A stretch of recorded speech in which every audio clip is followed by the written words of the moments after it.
On a sunny Saturday afternoon, Jenny and Maddie arrived at Green Gardens compound, a large crowded residential building where everybody minded everybody's business more than their own. The compound had 6 apartments lined in a U shape and a big central compound where children played, adults argued, and neighbors watched strangers like movie premieres on Netflix. That afternoon, when Jenny dragged her suitcases through the rusty gates with her daughter, Hope, and her son, Daniel, walking beside her, the entire compound adjusted their necks to watch as though national news had arrived. Jenny struggled with a heavy traveling box that kept falling sideways because one wheel was faulty, and Hope held a medium-sized box, while Daniel carried a backpack that was almost bigger than his body.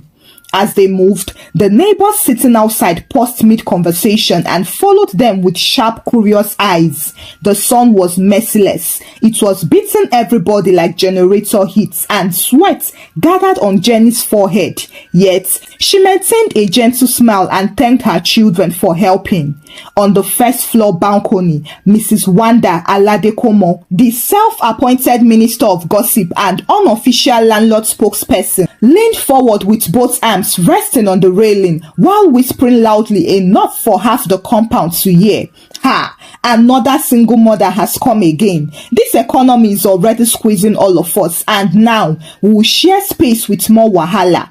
Beside her stood Chichi Odiete and Tonya Bamidele, who nodded like programmed robots and pretended to whisper quietly, even though they were louder than a market megaphone. They began analyzing Jenny's life based on nothing, saying things like, "Look at her, she looks too gentle. Her husband must have run away because she's weak. You can tell from her body language." Tonya said, "These single mothers always come with stories. They should just tell us the truth that they cannot keep a home."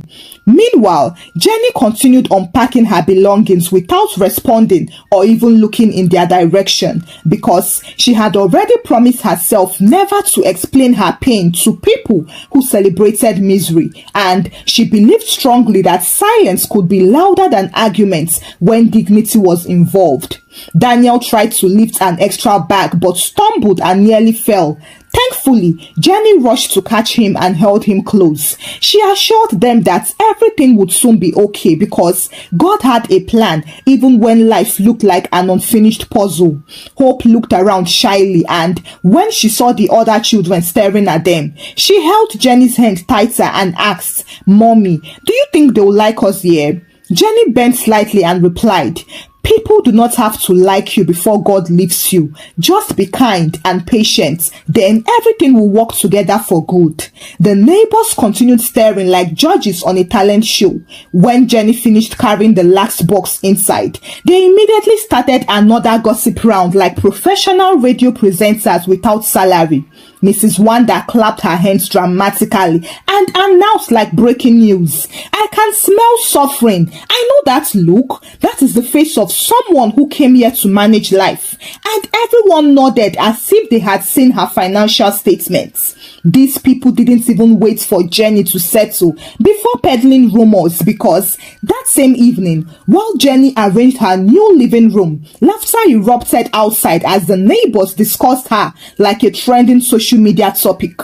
One woman said she heard that Jenny was jobless and living on charity. Another person claimed someone saw her once begging at a church. Another person added that single mothers always pretend to be strong but end up depending on men. That was how the entire group agreed confidently on facts that none of them actually knew.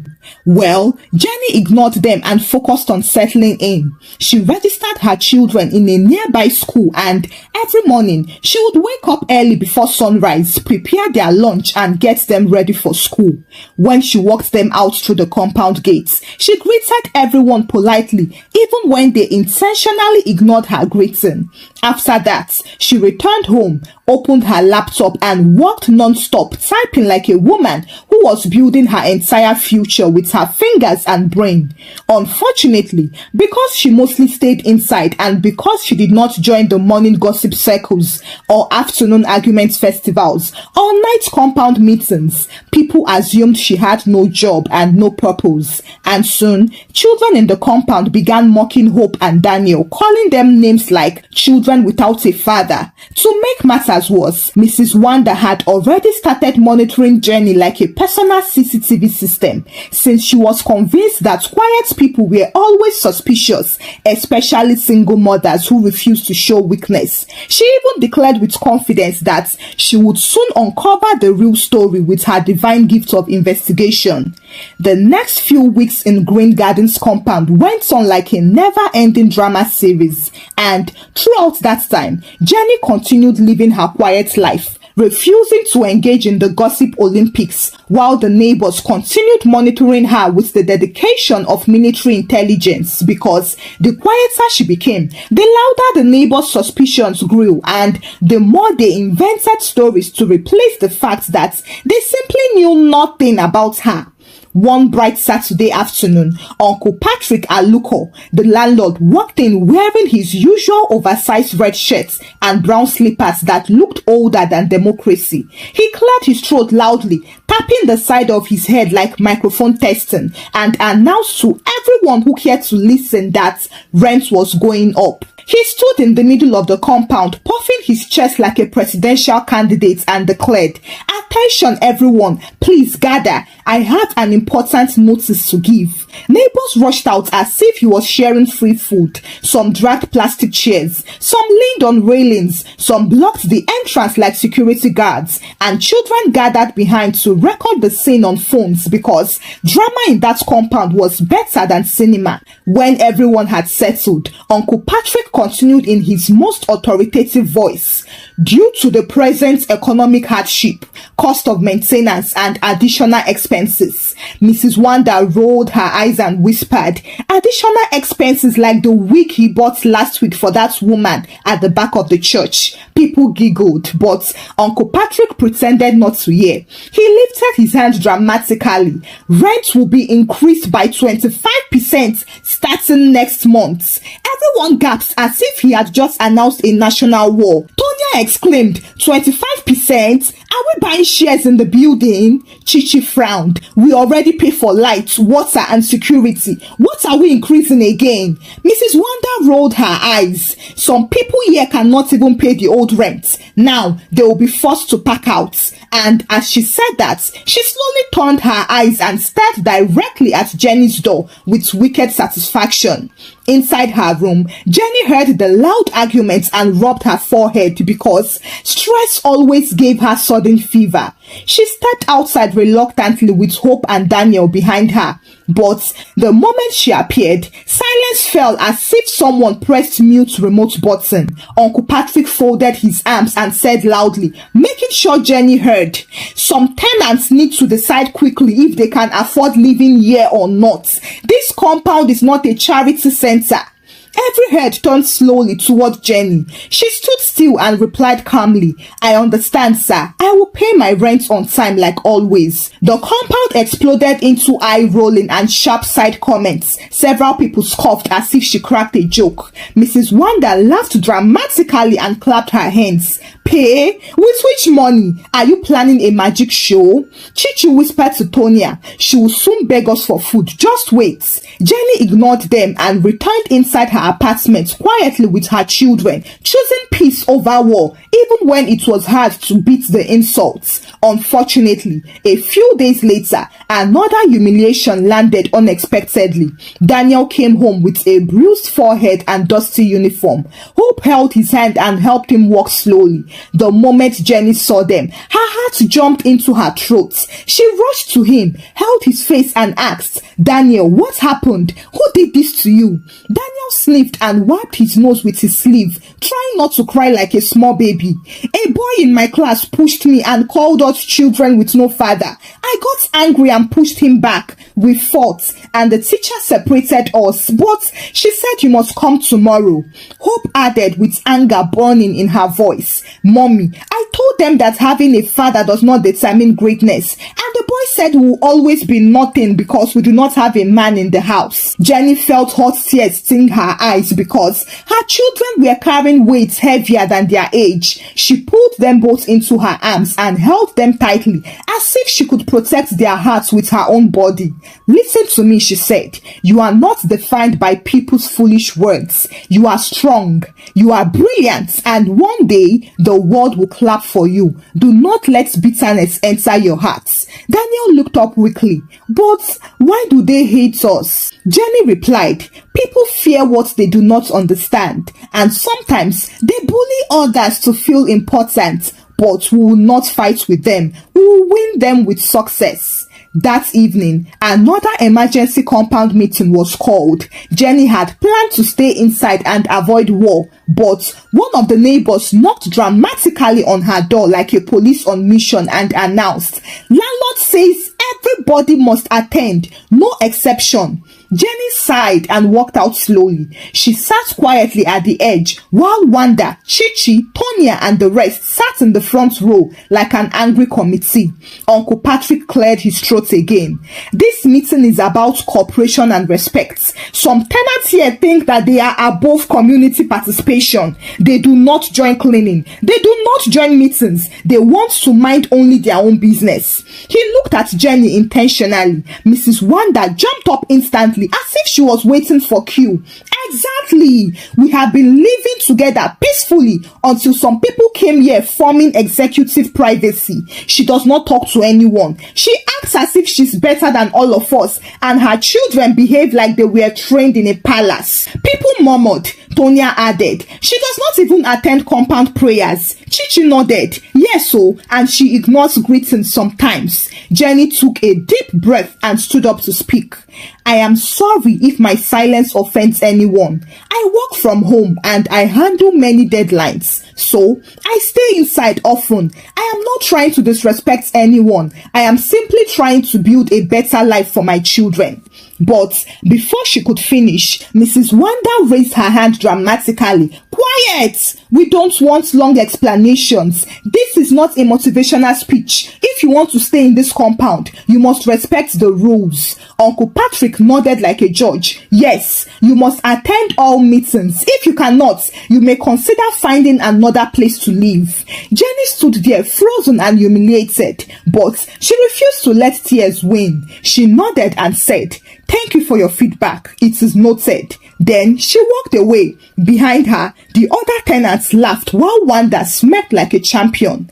After the compound meeting, Jenny continued to greet everyone politely and carry on with her routine. But the neighbors were never satisfied. They were so focused on her like a scientific experiment, hoping to catch something worth gossiping about. Then, one Thursday evening, Jenny prepared for an important virtual meeting with a major investment partner. She set her laptop on the dining table, arranged her documents neatly, checked her internet connection twice, and practiced her proposal under her breath. Hope and Daniel sat quietly on the couch, reading their books because they understood how important silence was whenever their mother had business calls. Unfortunately, exactly 2 minutes before the meeting began, NEPA struck. The lights disappeared and the entire compound groaned loudly like a wounded animal. Daniel whispered sadly, NEPA never has good timing. Jenny closed her eyes briefly and exhaled slowly, reminding herself to stay calm. She lit a candle, opened her laptop again and used her backup battery. She joined the meeting just in time.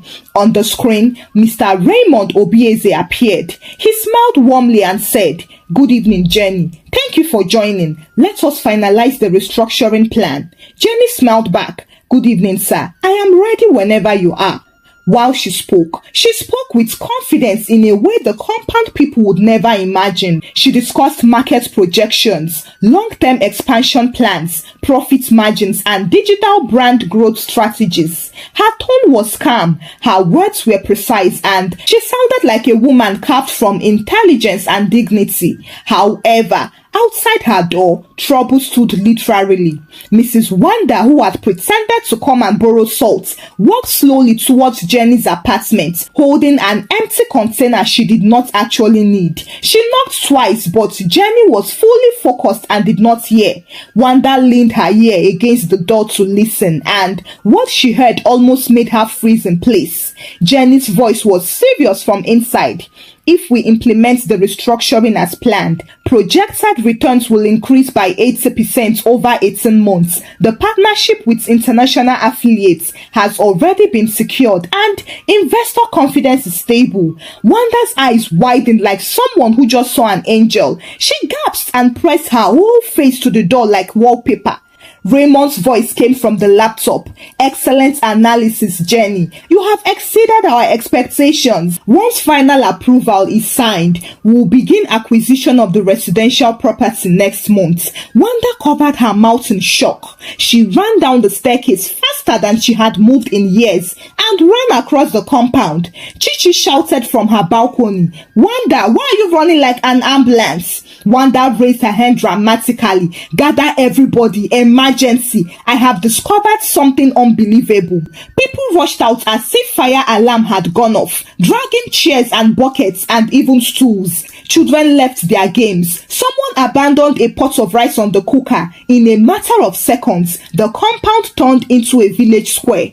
Tonya asked, "What happened? Did someone die?" Wanda shouted proudly, "I just heard Jenny talking about business deals with foreign investors. She's planning a secret acquisition. She's doing things behind everybody's back. Nobody knows where her money comes from. I suspect she scams rich men online. She's doing Yahoo." They all exploded in shock. Chichi gasped loudly, "I knew it. She looked suspicious. Quiet people are always hiding something." Tonya added confidently, "She never talks to us because she's afraid we'll expose her." Wanda continued, "She even said something about acquiring a property. Maybe she wants to scam people of their building." Mr. Philip, another tenant, asked, "Are you sure? Are you absolutely sure?" Wanda placed her hand on her chest. "With my 2 years and my Christian years combined, I heard everything." Now, as if fate wanted to make matters worse, the lights returned immediately and Jenny's voice echoed through the open window. "Thank you, Mr. Obieze. I will send the updated proposal for the acquisition of Rose Gardens shortly." Although she said Rose Gardens, people heard Green Gardens because that was what they wanted to hear. Silence dropped like hammer. Then, almost immediately, chaos erupted. The neighbors marched to Jenny's door like a coordinated army and banged loudly. The door shook. Hope and Daniel jumped up in fear. Jenny opened the door and was shocked to see an angry crowd standing there. Uncle Patrick stepped forward like the chairman. "Jenny, we need an explanation right now."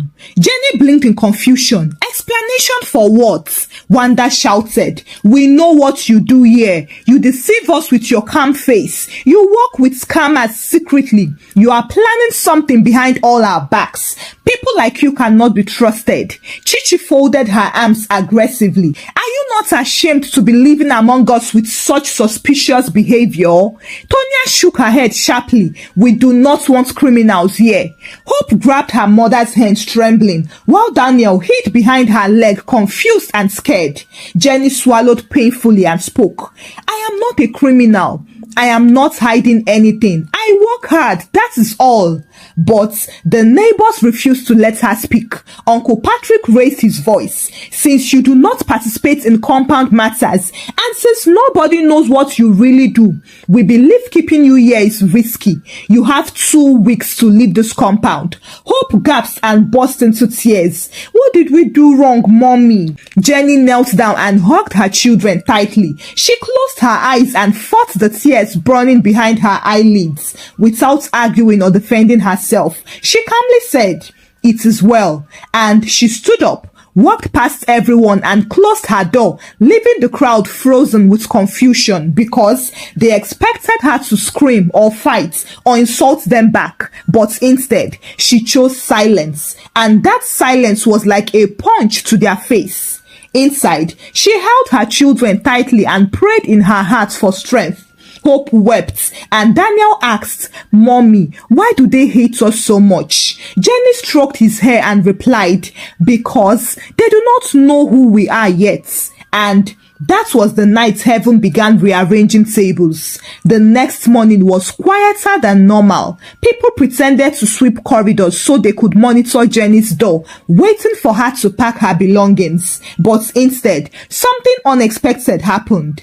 Around 10:30 a.m., while they were discussing Jenny's disgrace like news broadcasters, the heavy compound gates opened slowly and 3 black SUVs drove in smoothly. The cars were clean, tinted, expensive, and unmistakably important. Chichi exclaimed, "Is this armed robbery?" Tonya whispered, "Maybe police came to arrest Jenny."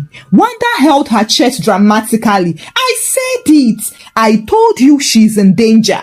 The car doors opened and several well-dressed executives stepped out holding files. Among them was Mr. Raymond Obieze wearing a navy suit. People stared as if they had never seen wealth near them before. He looked around calmly and asked, "Excuse me, please, which apartment belongs to Miss Jenny Amadi?" The compound fell into complete silence. Wanda's knees began to shake. Uncle Patrick swallowed hard. Jenny opened her door slowly and stepped out holding her children's hands. She looked surprised to see them. Raymond smiled. "Jenny, good morning. I am sorry to arrive without notice, but the board has officially approved your proposal. We came to finalize the acquisition of this property immediately." Uncle Patrick choked. This property, as in these green gardens? Raymond nodded casually. "Yes, our company purchased properties around this axis, and Miss Amadi is the lead consultant in charge. She designed the redevelopment plan and will oversee transitions. She's one of the most brilliant strategists we have worked with." People froze like statues as their mouths opened like malfunctioning gates. Wanda dropped her container of salt and nearly fainted. Raymond continued, "From today, Miss Amadi becomes the new property owner." Uncle Patrick could not breathe properly. He stammered, "Madam Jenny, I am sorry. I did not know." Jenny raised her head fully and looked around.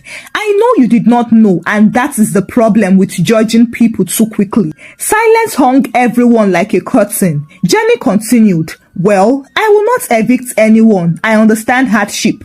I know what pain feels like, but respect is necessary. Gossip destroys more than bullets. From today, let us learn to treat each other with dignity." Wendy fell to her knees, crying unnecessarily loud. "Forgive us, Jenny. I was blinded by foolishness. Please have mercy." Children stared in awe. Hope smiled, and Daniel exclaimed proudly, "That is my mom."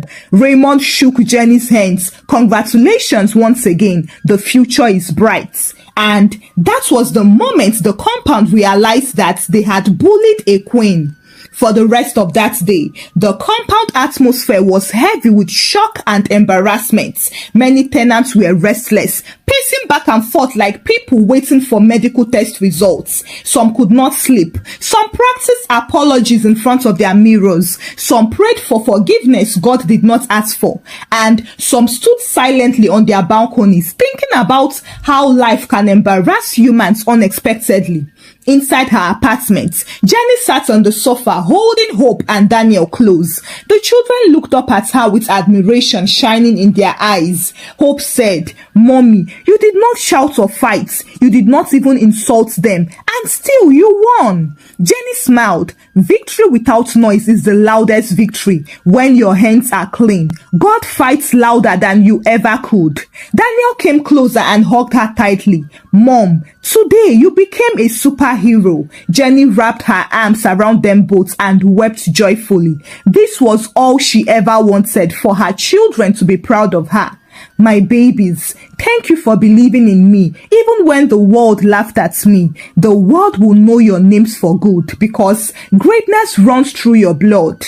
The next morning, Jenny heard a nervous-trembling knock on her door. She opened the door and saw Mrs. Wanda wearing wrapper and bedroom slippers. Her eyes were red from hours of crying. She fell to her knees instantly like a heavy bag falling from a truck. Jenny, please forgive me. I am ashamed. I judged you without knowing anything. I made life difficult for you and your children. I am sorry. Please do not punish us. Jenny stepped back, shocked by the drama. Before she could even speak, Chichi and Tonya hurried forward and joined the kneeling marathon. Chichi pleaded, please forgive us. We were foolish. We let gossip ruin our hearts. Tonya cried, I am very sorry. Give us another chance, please. Soon, half the compound gathered.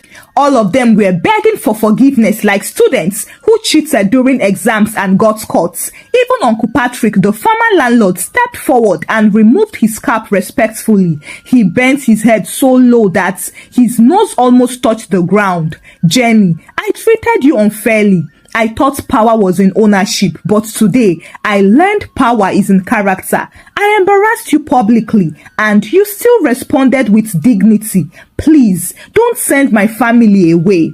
The compound was silent. Everyone held their breath. Jenny looked around slowly. I forgive you, truly. Hatred cannot live where forgiveness grows, but forgiveness is not the same as closeness. Respect is built over time. You will not be punished, but let's today teach you something. Never judge a person by their silence. The compound exhaled in relief. Wanda burst into dramatic tears again. Thank you, Jenny. I will never gossip again. I will close my mouth forever. Hope whispered to Daniel, she will open it again tomorrow. Let's just wait. Daniel giggled sharply. 2 weeks later, construction began in the area. Workers repaired broken walls, painted the buildings, changed rusty doors, and replaced the dusty compound sand with beautiful tiles. New security gates were installed, flowers were planted along pathways, and children finally played in peace. Jenny was everywhere, directing workers, reviewing blueprints, answering calls with confidence, and still cooking dinner with her children laughing beside her. Every time she walked through the compound, people now greeted her with respect, deep enough to bend the spine. Even children stopped bullying Hope and Daniel. They now followed them around with admiration. Some of them even asked, can you help me with my homework? Or can I sit with you during lunch? Hope and Daniel spoke kindly to them because they had learned from their mother that kindness looks better even when power is available. Hi besties. Thank you for watching the story. This story is dedicated to one of our besties, Jenny, whose birthday is today. On this day, I am sending you a truck full of hugs and virtual flowers. I want you to know that you are a hero and your children see your efforts. They are proud of you. Keep being strong for them because soon you'll see that your sacrifices were worth it. Besties, please, let's send our birthday wishes to her. If you enjoyed the story, kindly give the story a thumbs up and share the story out with your loved ones. Subscribe to this channel if you've not done so by now.